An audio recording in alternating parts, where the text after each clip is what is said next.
Magandang araw mga kaibigan. Bigyan natin ng reaction opinion itong post ng DZMM Radio Patrol 630. Title, People Power kapag na-acquit si BP Sara Duterte. Ibinabala ni Attorney Mel Santamaria ang posibilidad na mauwi sa people power o pag-aalsa ng taong bayan kung ma-acquit si BP Sara sa kabila ng malakas na ebidensya sa kanya. Ay, nako. Sa The Agenda Forum, sinabi ni Santa Maria, dating dean ng Far Eastern University Institute of Law, na posible ang people power kung madidismaya ang publiko.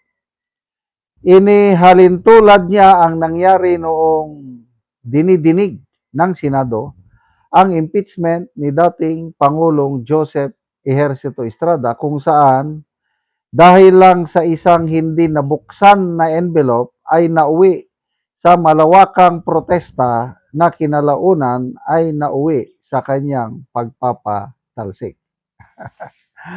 Ay nako, former law din pa naman ito. Ibig sabihin, meron sanang ibubuga. Kaya lang, I'm sorry, I beg to disagree. Iba ang kalagayan, iba ang sitwasyon nung panahon ni former Erap Estrada. Kaya nagkaroon ng ganun dahil ang AFP-PNP noon is iba ang kalidad ng mga leadership. Iba naman ngayon. Kahit anong klaseng people power, pag walang backup ng AFP-PNP, hindi magtatagumpay. At sinong i-people power na? Vice President? Ano ba yan? Pwede pa, Presidente, people power, backup by AFP-PNP, pwedeng mapalitan. Eh kung ma-acquit, sinunod ang proseso. Pwede yung people power na mag-rally, pwede yun. Hindi yung people power na dahil sa pagkadismay ng publiko is pwersahan nilang pababain si pwesto si BP Sara. Hindi pwede yun. Malayo yun. Iba yung kay Estrada. Oh. Ito yung kanyang exact statement. We have one experience in our history, yung kay Estrada. Just a little envelope not allowed to be revealed. Wow. The impact was so momentous, gigantic, and talagang earth-shaking, di ba? It might happen. It might happen. People can go out of the street legitimately naman, and sila na mismo ang magsasabi na gobyerno na mali ang ginawa nyo in relation to the institution itself. So kung people power lang na mag-rally, no problem. Akala ko people power na puwersahin nilang tanggalin sa pwesto si BP Sara. Hindi pwede yun. Okay? Kasi, una, tama yung ginagawa ng AFP o PNP kaya na wag nang makialam dyan sa usapang politika. Pabayaan nyo na lang mga tao, mga ano. Ilan ng beses nagrally ang mga tao laban sa korupsyon nitong Marcos Jr. administration. May mga nananawagan na mag-resign o ano. Tapos, kalmado lang ang AFP-PNP, hindi nakikialam. Kaya ito, stable pa rin tayo. Yun ang gusto ko. Ayoko na ang AFP yung mag-appeal pa sa destabilization or kudita. Kasi ako, mismo, biktima ako. Kasamahan ko nung una ang daming nakulong. Noong 1989, kudita, yung bloodiest kudita laban sa Cory administration, sumama kami, wala. Lalong nagkahirap-hirap ang bansa ng dahil sa participation ng military sa mga political activities na ganyan. So, ano na ngayon ang AFP? Professional na. So, people power mag-rally, yes. Ma-quit. Mga tao pupunta doon, mga dilawan, sigurado yan. Basta, peaceful protest lang. Anong magagawa ninyo? Wala lang, hanggang sumigaw lang kayo. Gaano kadami? I don't know. Kaya ba nilang tapatan yung rally ng iglesia? Noong, kailan ba yun? 2025 ba yun?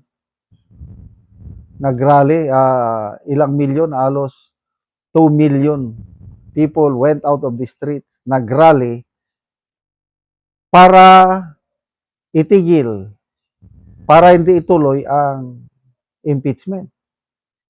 Oh, itong sinasabi ni Attorney Mel Santamaria, kaya ba nilang mag-mobilize? Kahit 500,000 lang? I doubt so. Oh. Sabay mag-rally. Na-quit si BP Sara. Ang mga DDH mag-rally against. Hindi sila masaya sa acquittal. Mag-rally din ang mga pro-Duterte kasamang iglesia. Di talo na sila dahil ang iglesia ni Cristo, once na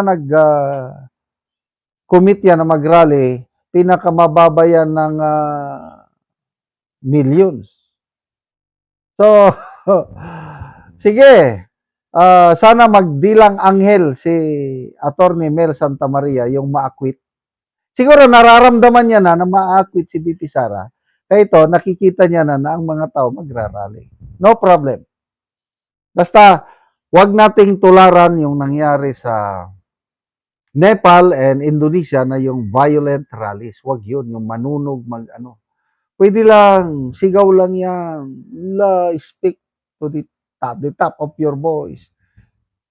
Batikusin yung mga senador na bumoto, acquittal ni BP Sara, no problem, gawin nyo lang yan. If that what it means with people power, magsigaw-sigaw lang, go ahead.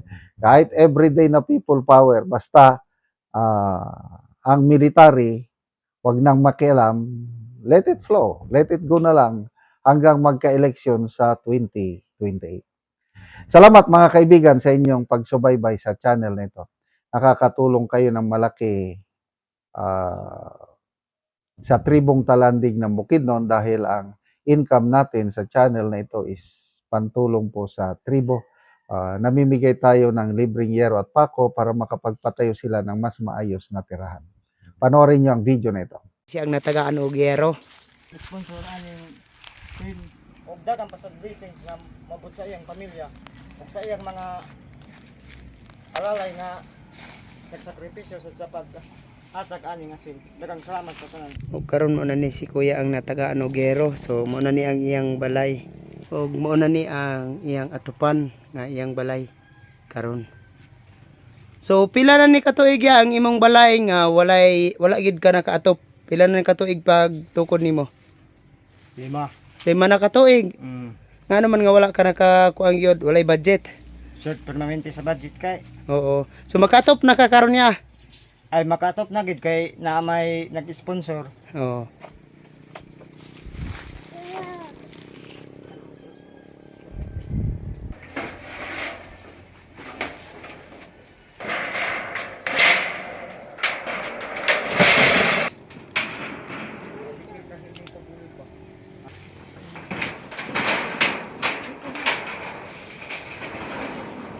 Kani dok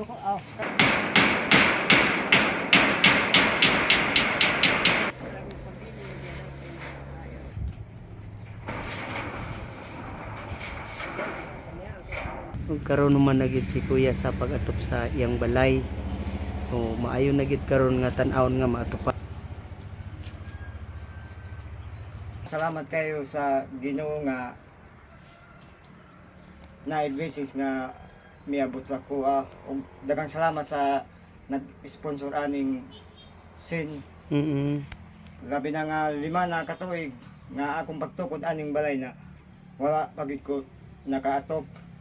Daghang salamat kayo sa nag-sponsor ani ug Mm. sa iyang mga alalay nga nag sakripisyo aron lang matagaan nila ang sama kanako nga mga kabos ug unta daghang pang blessings nga mabot sa pamilya labi na sa nag-sponsor ani aron daghang pang mga sama kanako ang iyang matabangan. Salamat kayo.